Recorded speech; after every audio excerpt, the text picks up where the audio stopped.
पहले कोरोना का सितम, अब H3N2 वायरस का कहर।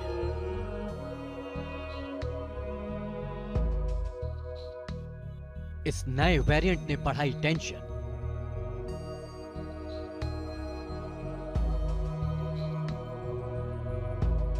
अभी तक कोरोना का डर लोगों के जहन से निकल भी नहीं पाया था कि एक और वायरस ने देश में दस्तक दे दी है। इस वायरस का नाम है H3N2 वायरस। H3N2 एक मौसमी इन्फ्लुएंजा वायरस है, जो कि इन्फ्लुएंजा वायरस के ए सब टाइप का ही वेरिएंट है। ये संक्रमण लगातार दिल्ली, एनसीआर, यूपी, राजस्थान, मध्य प्रदेश, केरल, कर्नाटक और गुजरात में अपने पैर पसारते जा रहा है। इसका संक्रमण तेजी से लोगों को अपनी चपेट में ले रहा है। बीते कुछ महीनों से सर्दी जुकाम के मामले सामने आ रहे थे, लेकिन अब ये जानलेवा बनता जा रहा है। रिपोर्ट्स के मुताबिक अब तक H3N2 वायरस से पूरे देश में 10 लोगों की मौत हो चुकी है।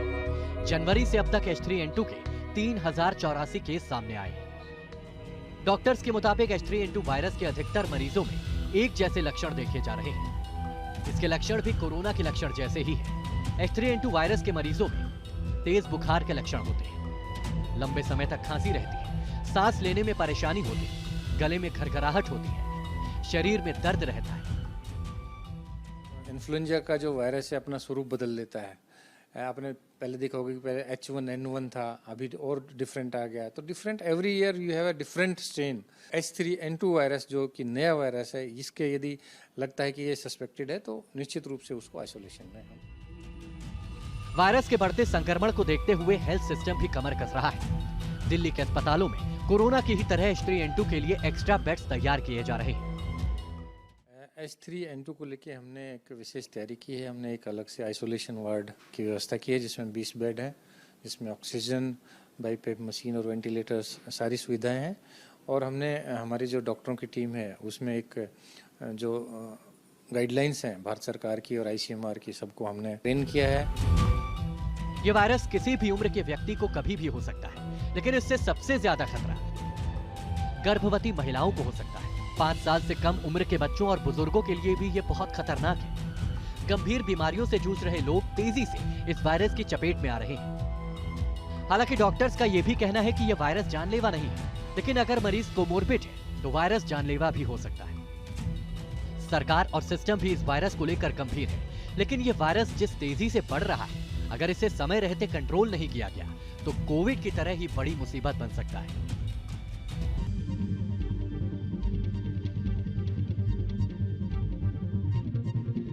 जिस कोरोना से मरे लाखों लोग, जिस कोरोना से तबाह हो गई दुनिया, एक नई थ्योरी से सामने आया कोरोना का डॉग कनेक्शन।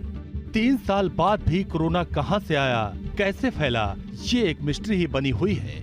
उसी कोरोना महामारी को लेकर एक चौंकाने वाला डेटा लीक हुआ है। एक इंटरनेशनल रिपोर्ट ने कोविड के ओरिजिन पर इन्वेस्टिगेशन की और इस कथित रिपोर्ट में कहा गया कोरोना दरअसल रैकून डॉग्स से फैला था। वुहान मार्केट से लिए गए सैंपल्स में रैकून डॉग्स के जेनेटिक मटेरियल पाए गए हैं। जेनेटिक मटेरियल का मतलब है कि ये रैकून डॉग को संक्रमण हुआ था। ऐसे में इस बात की संभावना बढ़ जाती है कि इन कुत्तों के जरिए ही इंसानों तक कोरोना का वायरस पहुंचा होगा।